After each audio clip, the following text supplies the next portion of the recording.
दोस्तों, देश में विधानसभा और आम चुनाव के तारीखों का ऐलान हो चुका है।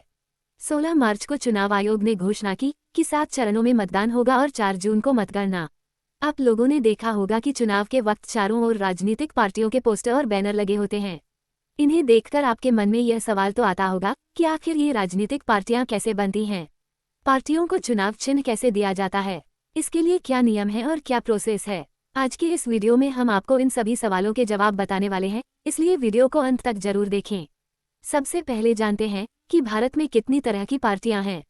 दोस्तों, भारत में 3 तरह की राजनीतिक पार्टियां हैं।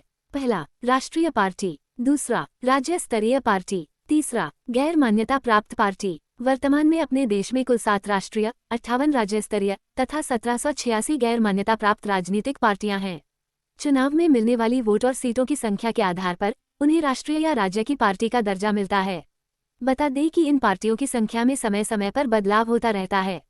चलिए तो जानते हैं कि नई पार्टी का रजिस्ट्रेशन कैसे होता है।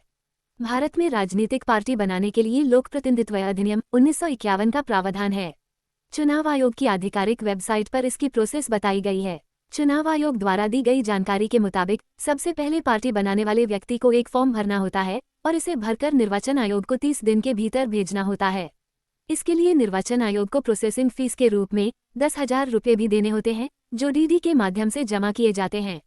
पार्टी संस्थापक को पार्टी का एक संविधान तैयार करवाना होता है, जिसमें पार्टी के नाम और पार्टी क्यों और किस तरह से काम करेगी, इसकी जानकारी देनी होती है।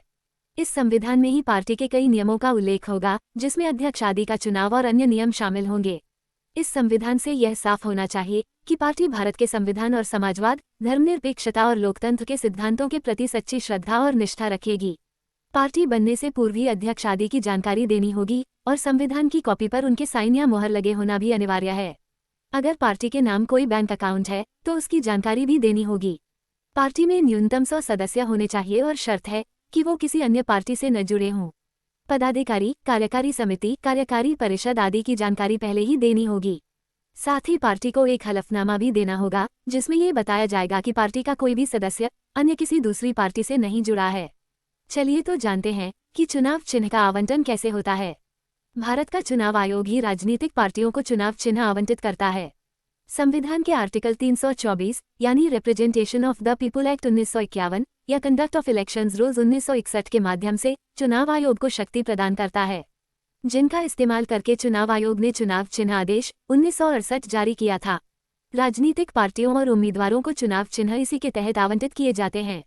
चुनाव आयोग के पास बीते सालों में आवंटित हो चुके निशानों और ऐसे निशान जो किसी को भी आवंटित नहीं किए गए हैं की 2 सूची होती हैं। चुनाव आयोग के पास हर समय कम से कम ऐसे 100 निशान होते हैं जो अभी तक किसी को आवंटित नहीं हुए हैं। इन निशानों का चुनाव इस बात को ध्यान में रखकर किया जाता है कि मतदाताओं को वे आसानी से याद रहे और आसानी से वे उनको पहचान जाएं। जानकारी अच्छी लगी हो तो वीडियो को लाइक और शेयर करना ना भूलें। साथ ही हमारे चैनल को भी सब्सक्राइब करें ताकि आप लोगों को इस तरह की वीडियो मिलती रहे।